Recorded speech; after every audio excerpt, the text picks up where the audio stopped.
Ito yung na-hospital ako guys. January 22. Nung nasa Pilipinas pa si Habi, ganito yung mga kinakain ng mga namin. Agahan time. Pero sa akin naman talaga unti-unti ko lang tinutunaw. Wala pa akong naramdaman sa mga araw na ito guys. Yan, okay na okay pa ang inyong lingkod. Nag-walking pa, maganda pa yung pakinamdam ko. At saka hindi pa ako bloated ang aking tiyan. Ang masama kasi guys, talagang bloated ang tiyan ko lagi. Tungkol sa pagkain. Ayan, pagdating sa probinsya namin, ganito lang naman yung kinakain ko, pinapakulo-pakulo, isda, ganyan. O, diba, masarap kainin kasi pakulong pagkain lang, ulam lang. Tapos isdang ganyan, yung hinihiwa ni mother. Si mother o naghiwa og isda. Diba, babad lang yan ng konti sa asin, tapos ibilad ng saglit for how many hours, and then piprituhin na siya. Yan ay flying fish. Yan lang yung fish sa araw na ito na mas madali. Mahal ang isda dito sa amin ngayon kasi walang gaanong kuha ang mga tao. Fishing lang ang kinabubuhay ng mga tao sa amin. So, ito yung isda na mayroon ngayon. Flying fish. Ayan, hinihiwa ni mother. Ayan. Tapos, kinabukasan, ayan, may salada tayo. O diba, galing pa sa Japan yung dressing natin. Ayan, piniprito na natin nila yung isda at mayroong sardinas at yung salad dyan. Yan yung pagkain namin. At may pinakulong na gulay, sabaw. At sa gabi, nagmi-milk ako. Ayan, May konti na akong nararamdaman sa tiyan.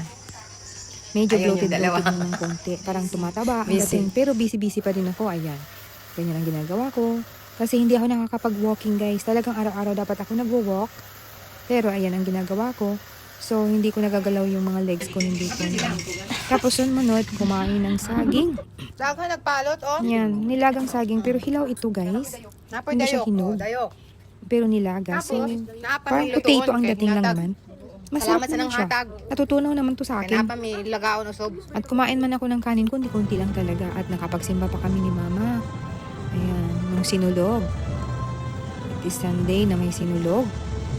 So, ganyan pa yung okay pa yung pero nahirapan ako maghanap ng damit para dahil medyo bloated na yung tiyan ko. Pero wala naman ako naramdaman. Tapos nakakapupo naman ako kahit konti. Pero hindi talaga satisfying. At pauwi, naisipan namin ni mama nagpapadetox ng paa. Naranasan nyo ba ito? Yung foot detox?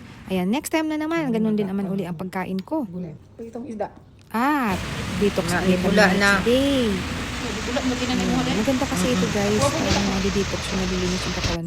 At sa sunod na araw, kumain ako ng hinog na tong banana. Pinirito nila. Ayan, ito yata yung hindi na tuna. Marami akong kinain dito. Tapos sinabayan pa ng ginataang isda at mayroong sinangag. So medyo matigas. Kinabukasan guys, ayan, na emergency midnight pa. Kaya ang pagkain ko, ayan, tubig-tubig lang, liquid lang. Pero after 3 days, ayan, pwede nang gumalaw. Inalis na yung swero sa ilong, yung pang higop ng laman sa loob ng bituka ko. Galing sa ilong. Ang hirap nun. 3 days kung guys, tiniis. Talagang ginamitan ng machine para higupin ang ating laman sa loob ng tiyan.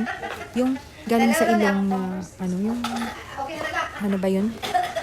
Next time naman, ito na yung pagkain natin. Sinubukan na ng doktor kasi nakiusap na ako na kailangan ng umalis dahil flight ko na. Kaya pang-4 na araw, 3 nights na tutulog, pang-4 ito, palabas na kami. Ayan, pinayagan na kami ng doktor na pwede na akong umalis kasi naging malakas na ako. So talagang ito naman guys ay inaasahan ko talaga. Sooner or later, sabi ng doktor sa akin, lalo na dito sa Japan, ang sabi ay mag-ingat ako sa pagkain kasi mangyayari yung kailangang i-drain ang aking bituka. Kaya pumayag naman si doc na ayan, lalabas na ako kasi alam nila may flight na ako. So kailangan na talagang makalabas.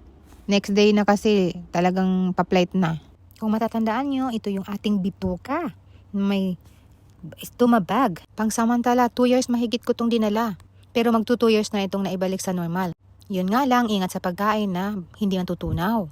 Kailangan talaga yung walang mga fiber, yung daling matunaw, at hindi magbabara ang ating bituka. Kaya yan, isa sa dahilan na na-hospital tayo guys.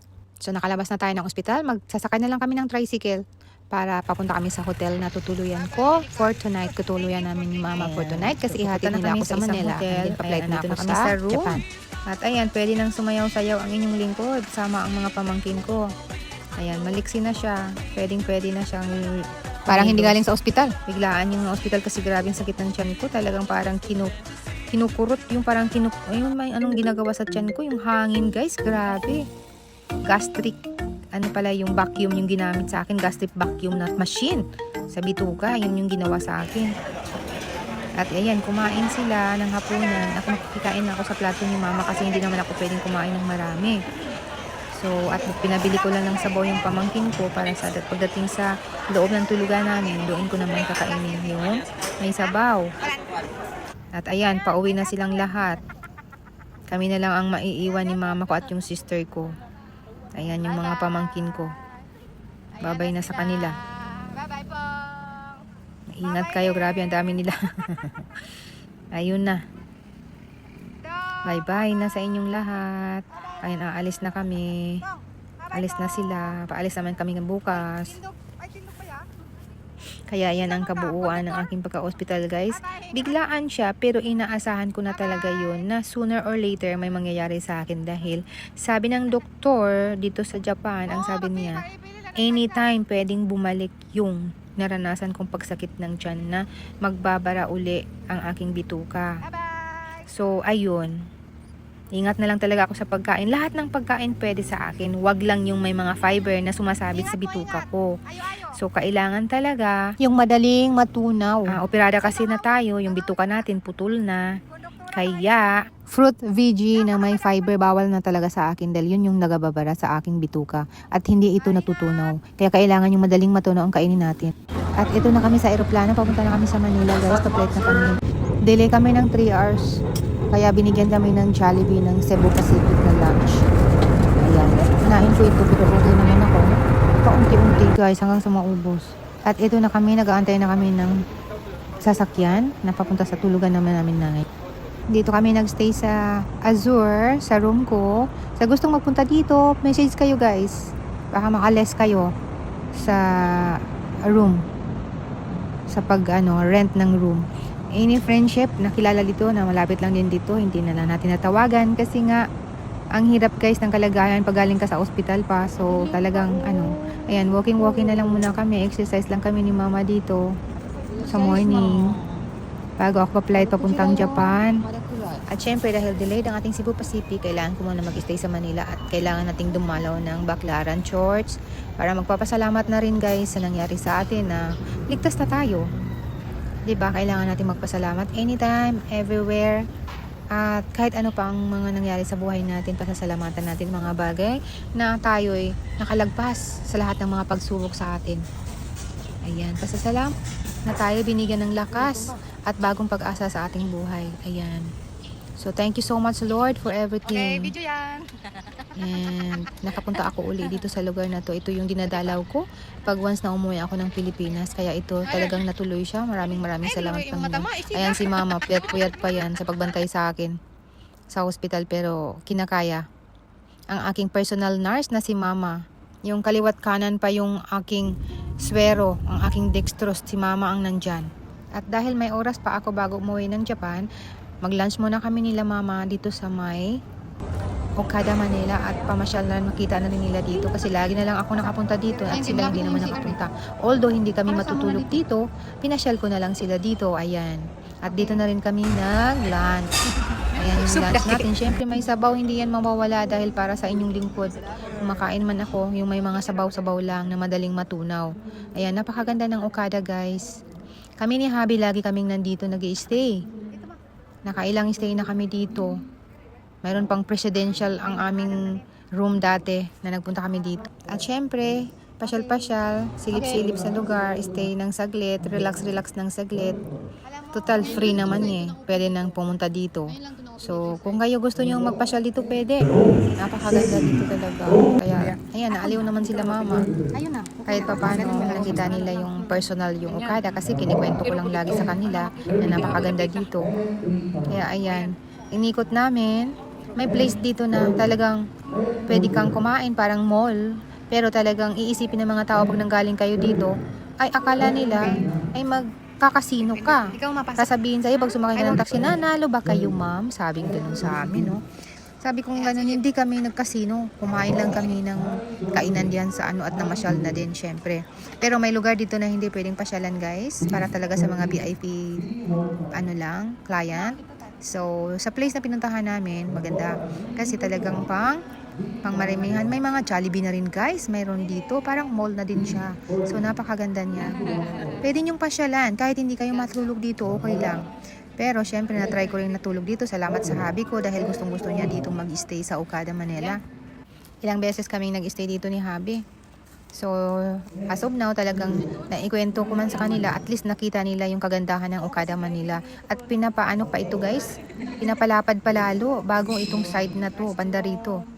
So, napakaganda ng Okada, Manila. Saan kaya kami nun umikot? Hanggang dito talaga, pwede namin, inikot namin guys. Pumayag naman, yung mga guards, so okay lang naman sila.